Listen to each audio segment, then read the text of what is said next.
sponsored by G Fuel. G Fuel is the #1 energy drink of the esports and gaming world. Their drinks come in so many different flavors and are super easy to make at home. They've recently come out with so many fun new products that I'm dying to share with you. First, we have the new Horizon Sunrise Energy Formula. It's orange and mango flavored with zero added sugar. If you don't like caffeine, they also recently came out with a bunch of new hydration formulas. Hydration might be my favorite product from G Fuel because it gives you that same amazing taste, but there's no caffeine, just vitamins and electrolytes. I love to drink this before a night of drinking to help ease my hangover. We've got blueberry lemonade, shiny splash, as well as grapefruit, strawberry, pineapple. This is my personal fave. G Fuel also recently announced their protein puffs, and I'm so excited to try them. This little bag has 17 grams of protein. Let's try it.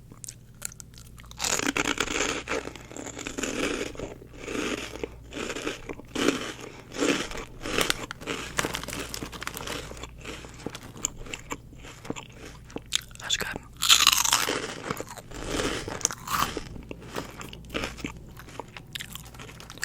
I want to thank G Fuel for sponsoring today's video.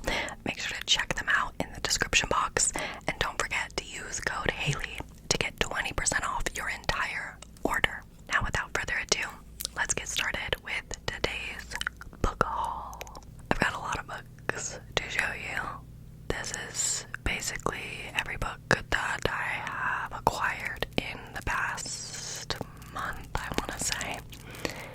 So, we have a lot of romance, some fantasy, and some dark romance as well.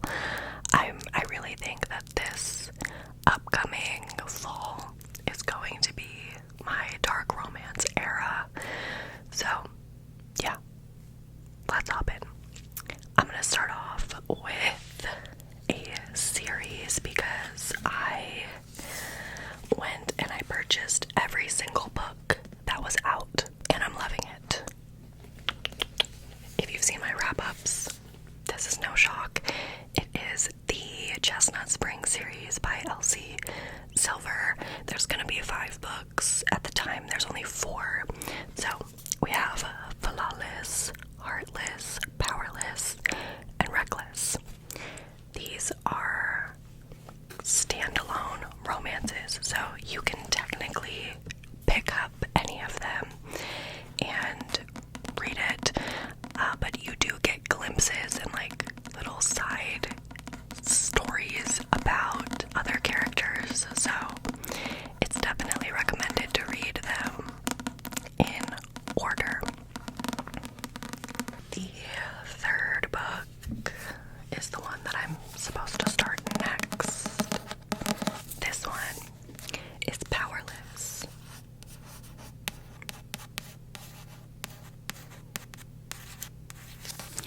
This follows Jasper and Sloane, I believe is the girl's name. Jasper is like a really good friend, pretty much honorary brother of Cade and Rhett from the first 2 books. And I believe this one is second chance romance and childhood friends to lovers. So I believe Jasper and Sloane were like friends when they were kids, and then she's now married, like engaged to be married, and he gets invited to the wedding. And I think we have a bit of like a runaway bride situation. So, yeah. Okay, and then the last one, this one just came out like a month ago. And honestly, this is the one that like prompted me to buy the series. This is Reckless.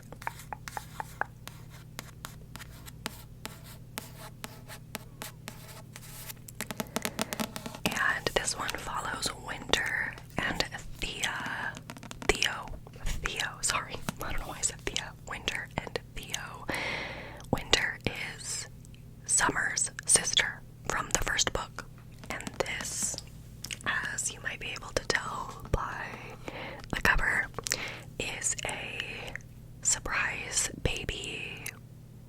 pregnancy, like one night stand trope. So I'm pretty sure Winter and Theo have a one night stand. She gets pregnant. Bada bing, bada boom. Normally, I will say I'm not the biggest pregnancy trope girl. Like, I haven't like often seeked that out in my romances, but Heartless, the second book that I talked about, was a single dad romance, and normally that's not my thing either, but I fucking loved it. And I really honestly think that I am in my DILF era. I'm loving the single dad romances or like the dad, hot dad romance. So honestly, I'm very excited for this. I can't lie, I'm half tempted to skip Powerless and just read this first, but I know some things might like end up spoiling something, so I don't know, but I'm excited about this one. And then the last book is not out yet. I believe it comes out sometime this fall, and it's called Hopeless, and I don't know who it follows, but I know it's fake marriage, like marriage of convenience. So, but yeah, really excited to continue and finish that series because so far it's been really fun. Okay, next I got this book. This is Long Shot by Kennedy Ryan. This is the first book in the Hoops series, another series of interconnected standalone romances, but these are basketball romances, so each one of the male love interests is a NBA player, and basketball is my favorite sport, and I do enjoy a good sports romance, and I feel like these are definitely like the most popular NBA romances that I've seen. If you have any more basketball sports romances, let me know in the comments. I'm looking for recs. But yeah, so this is the first book, and this series recently got picked up by Bloom. So it got republished with new covers. This is the first one, Long Shot, and then I believe they're gonna slowly release the other covers. So I pre-ordered this because I was so excited. I've been wanting to read this series, and I do actually think these covers are pretty cute. I wish they would have like incorporated the basketball, but I still like it better than the man covers that they were before. So I figured it was a perfect excuse to start the series. Now I am going to start reading the synopses on the back because for the rest of the books I have not read them and I don't know anything. So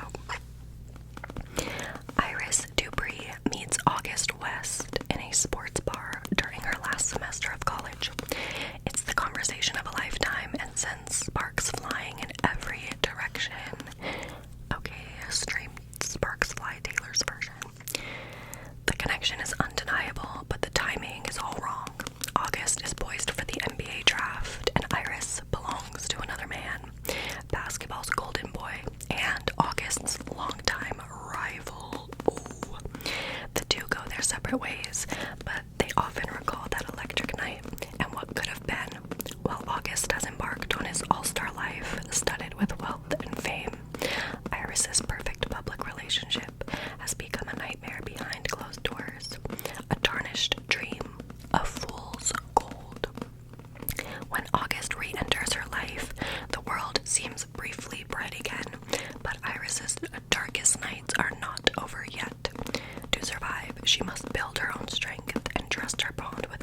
is in what sounds like a abusive relationship.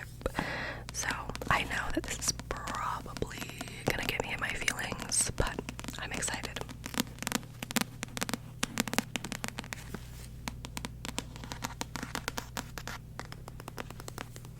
And I'm sure I will collect the other 2 books once the new covers release.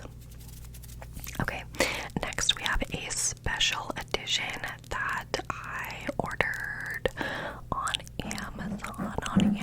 I ordered it on Amazon.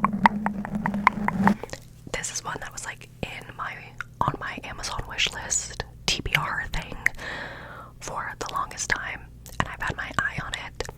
And then someone in my Discord said it was good and kind of talked about it similarly to Magnolia Parks, which is a very messy, toxic romance series that is kind of a guilty pleasure of mine. And they said that this book was also very toxic, but like super addicting, like that. And it intrigued me. I feel like this also is like a romance classic. Like, I swear I have heard this title, A Love Letter to Whiskey, for years. So this is the 5th anniversary edition. It has a special foreword from the author, Candy Steiner. It has A Love Letter to Whiskey, the full novel, and Love Whiskey, which I think is like a novella from the male love interest's perspective, but I might be wrong. It's like a bonus novella. And then there's also bonus content as well. So it looks like a really big book, but technically it's 2 books in one plus bonus content. So yeah, let me read the little synopsis on the back. I saw him first, but it didn't matter because he saw her. He was my best friend and I was his. We couldn't be together, but we couldn't stand to be apart. And if you're not truly lovers, but you're so much more than friends, what exactly are you? And I've heard that this is, again, super, like, kind of toxic, but super angsty. I'm here for drama. I don't mind reading about toxic or unhealthy relationships as long as it's entertaining and, you know, there's some drama and it's well written. So I'm excited.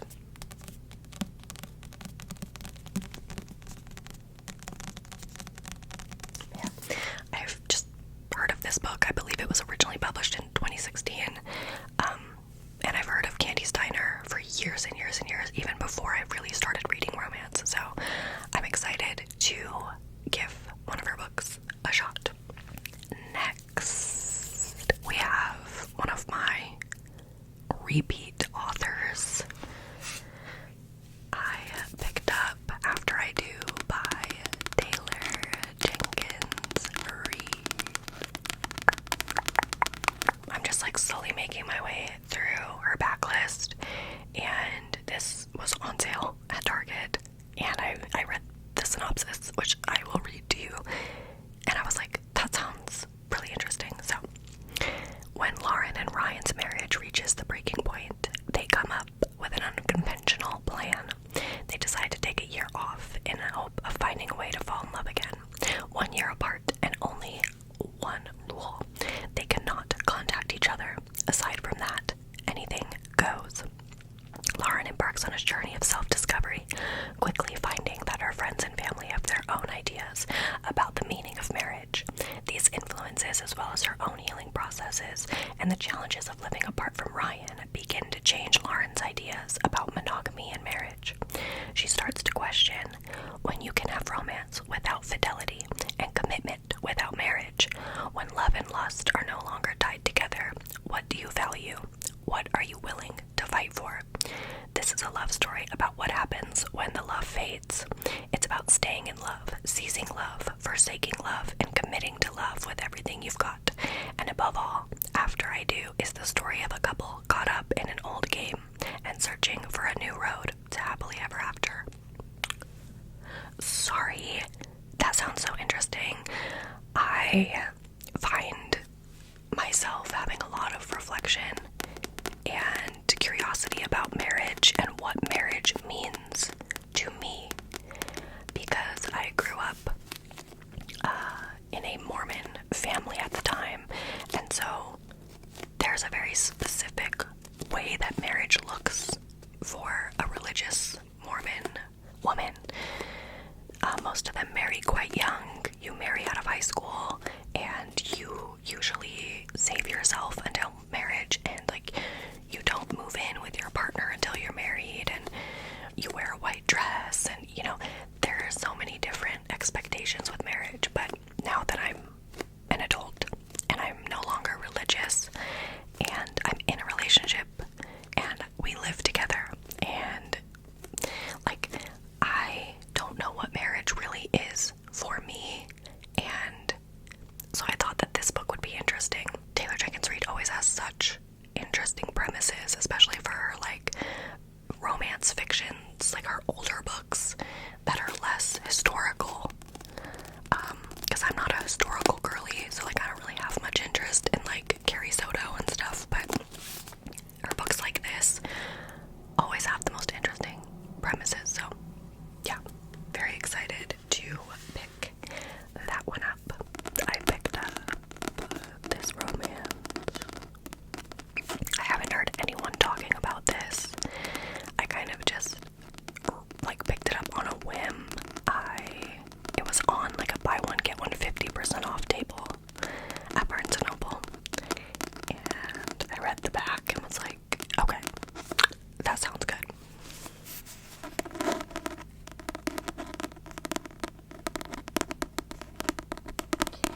I'm hoping to get to this by the end of the summer, because it is kind of a summery read, but we'll see. It is Do I Know You by Emily Webberly and Austin Sigmund Broca.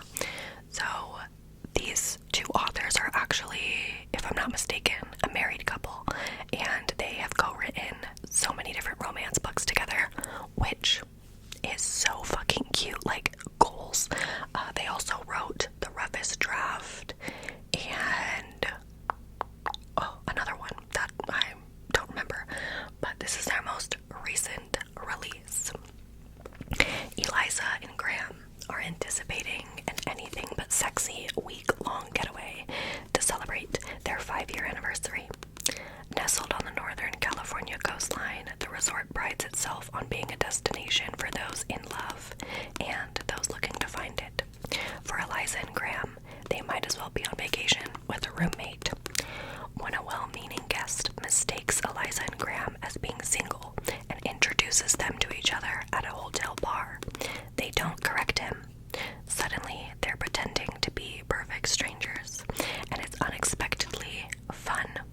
Eliza and Graham find themselves flirting like it's their first date and waiting with butterflies in their stomach for the other to text back. Everyone at the retreat can sense the electric chemistry between them, but when their scintillating game of role-playing ends, will they still feel the heat? So I feel like this is such an interesting premise of a second chance romance, like a marriage in trouble kind of vibe.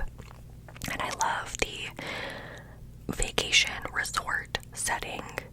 But yeah, it kind of reminded me of Modern Family. Modern Family's like my comfort show. But Phil and Claire on Valentine's Day, like every year, they role play as these characters that like, you know, don't know each other, and they do the whole like walk up to you at a bar and like, you know, so they kind of do that vibe, and it reminded me of that, and I just think it's such a cute premise. So again, hoping that I can finish this before it gets too cold, but we'll see.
is a serial killer, and he kind of just like sets his sights on Adeline and becomes obsessed with her.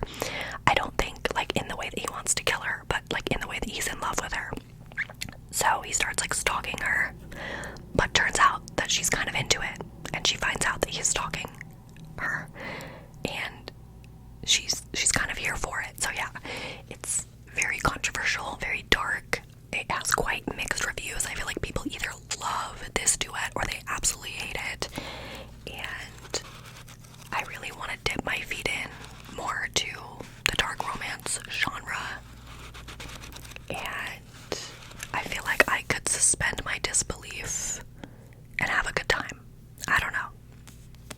But yeah, if you're not into serial killer men, maybe don't pick it up. But I am feeling a little crazy and I want to read it. So I got the first book. The only thing that like turns me away is that they are really big. They are thick. Like this has nearly 600 pages, 580 pages, which for a contemporary romance, I personally find abysmal. But maybe once we get closer to Halloween, I'll be in the mood, and yeah, I'm gonna do it. I'm gonna read Hunting and Haunting Adeline. Check trigger warnings. Okay, for any of these books, if you want to read them yourself, check trigger warnings. But especially for that one. Okay, next, this is the other book that I got in the like buy one get one half off. It still has the sticker, and there's a bookmark hanging out of it.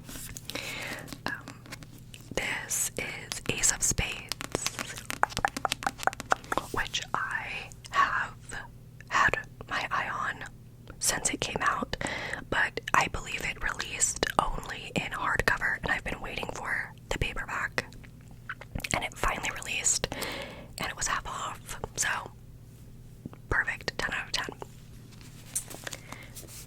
This is a YA, like, mystery, I don't know, let me read you the back. When two Niveus Private Academy students, Devin and Giamacca, are selected to be part of the elite school's senior prefects, it looks like the year is off to an amazing start.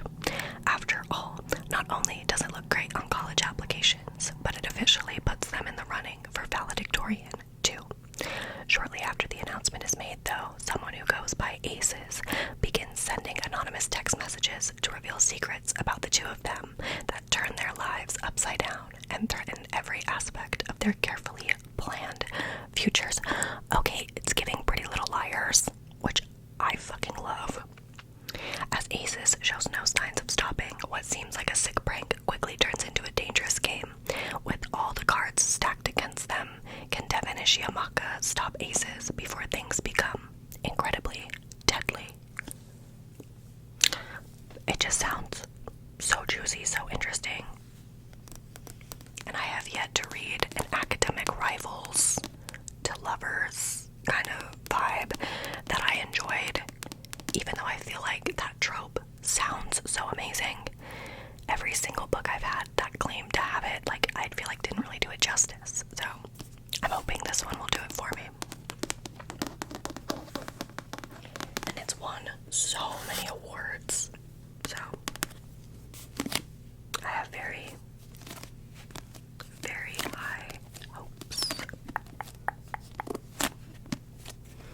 I believe this is also like the Barnes & Noble Book Club pick of the month, so it was on sale even more, which is a life hack. All you need to know is I'm here to divide and conquer like all great tyrants do. D. Okay, next we have a new release from an author that I literally keep buying books from, like anytime she releases a new book, I want to buy it, even though I have yet to read a single one of her books. I swear, this is, I think, the third Olive Blake book that I own, and I still haven't read a single one of them. I need to get it together. gothic vibes. So again, hoping I'll be in the mood during the fall. But yeah, so this is her newest release, Masters of Death. Masters of Death. Masters of Death. Look at this cover. Like, oh my gosh, it is stunning. There is a game that the immortals play. There is only one rule: don't lose. Now, this was at Target, and it was like on like the new releases shelf, and I was like, oh. But I'm gonna be honest, if you want to know what truly motivated me to get this book,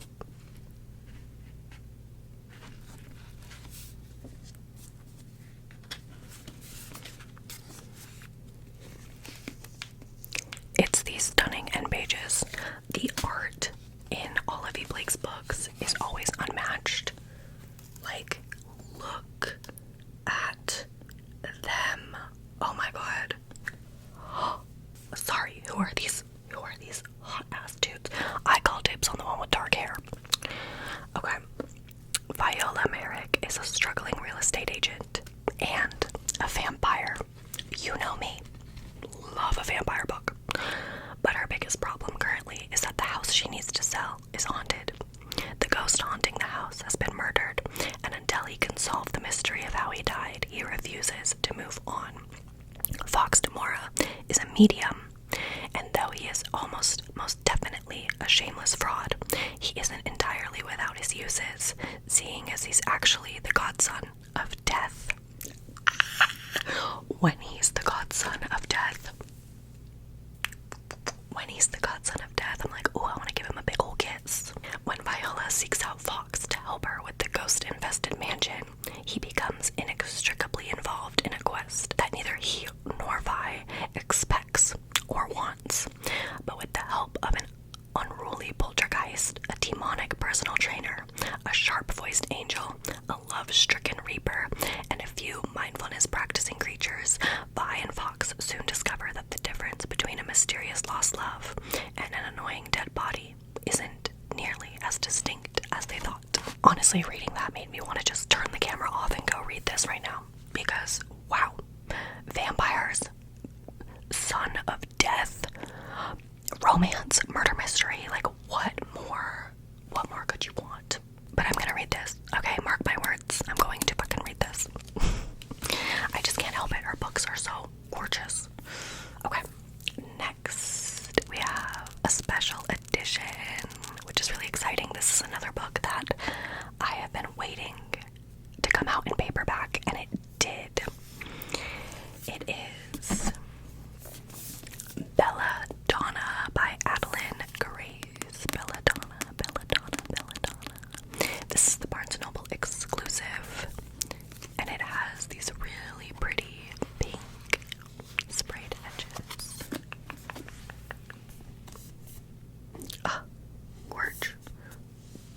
Gorge.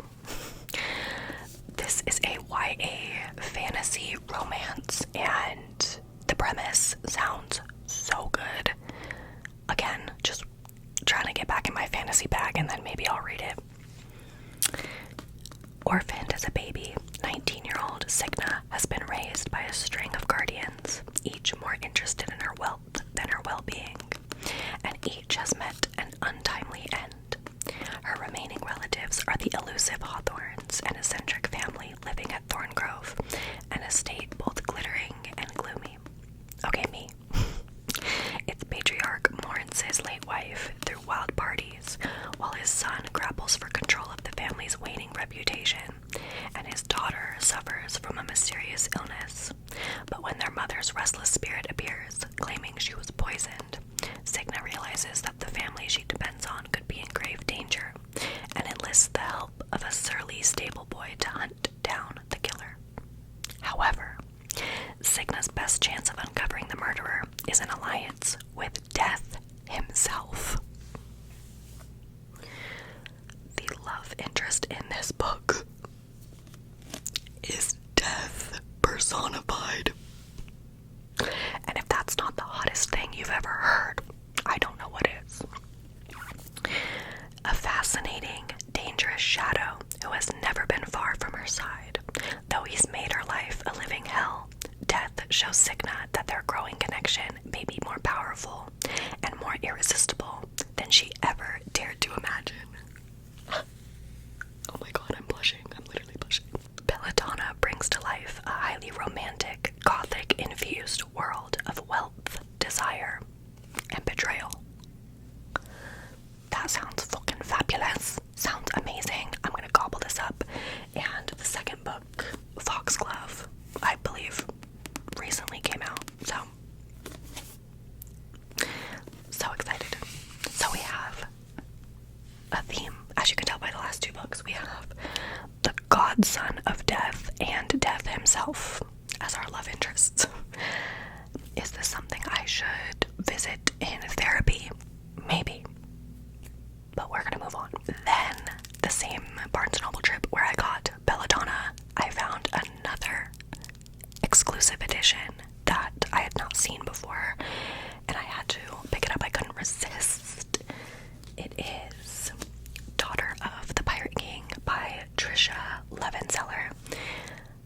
I've heard quite a few things about Trisha Levenseller. I feel like her books tend to get mixed reviews, but from what I've heard, this is definitely the most popular, and I had never seen this edition before. The cover is okay, but what really drew me to it was these really cute sprayed edges. Look at that. I love it. I hope that I can find the other editions that match, but this is the start of a series, but I think each book follows a different main character. So yeah, I don't really know too much about this. I didn't read the synopsis. I just know that people really love it, and I think it's like enemies to lovers, and obviously it's about pirates. So I'm pretty sure she's like an assassin who is sent to make a man fall in love with her, seduce a man and make him fall in love with her, and then she's supposed to kill him. Not gonna read the synopsis because I want to go in more blind, but I've heard really good things, and I mean, I couldn't resist. The sprayed edges, they're just so cute. I love them.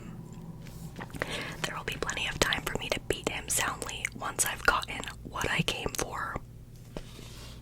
Okay, girl. I support it. Kill that man. Okay. Next, I got another YA fantasy romance. I've had my eye on this duology for a while. I've heard it be compared to ACOTAR, and I mean, if there's one thing I'm gonna do, it's read a YA fairy romance. It's my bread and butter, okay? And even if it's bad, I feel like I still will like it. So it is These Hollow Vows by Lexi Ryan. This kind of blew up a few years ago, but I decided I would finally pick it up and give it a shot. Bree would do anything before making a deal with the Fae. It's giving Jude Duarte, which we know I love. Death is preferable to their vicious schemes, but when her sister is taken by the sadistic king of the Unseelie court, there's nothing Bree wouldn't do to get her back, including making a deal with the king himself to steal 3 magical relics from the rival Seelie court. Gaining unfettered access to the Seelie court is easier said than done. Bree's only choice is to pose as a potential bride for Prince Ronan, the Seelie prince who's not quite as wicked as she once thought. Unwilling to let her heart distract her, she accepts help from a band of Unseelie misfits with their own secret agenda. But as Bree spends time with their mysterious leader Finn, she finds herself struggling to resist his seductive charm. Caught between 2 dangerous courts, Bree must decide who to trust with her loyalty and her heart. So, as you can tell, definitely have your classic love triangle going on, and you can probably guess which one I will be rooting for. Mr. Dark Hair. It's just my type. I'm so sorry to the blonde dudes of the world. Yeah, I'm excited. I love a good YA fairy fantasy, and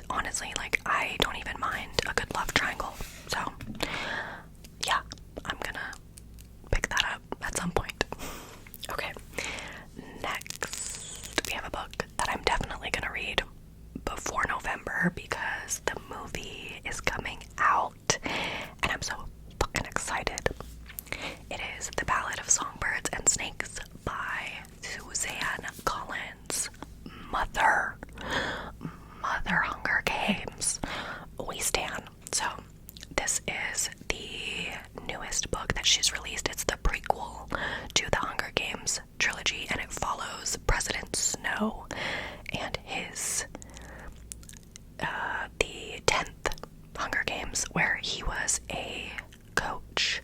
He had to mentor the female tribute from District 12, and I believe it's a romance between the two of them, and it kind of just gives the backstory of President Snow and kind of like how he became corrupted and all of that.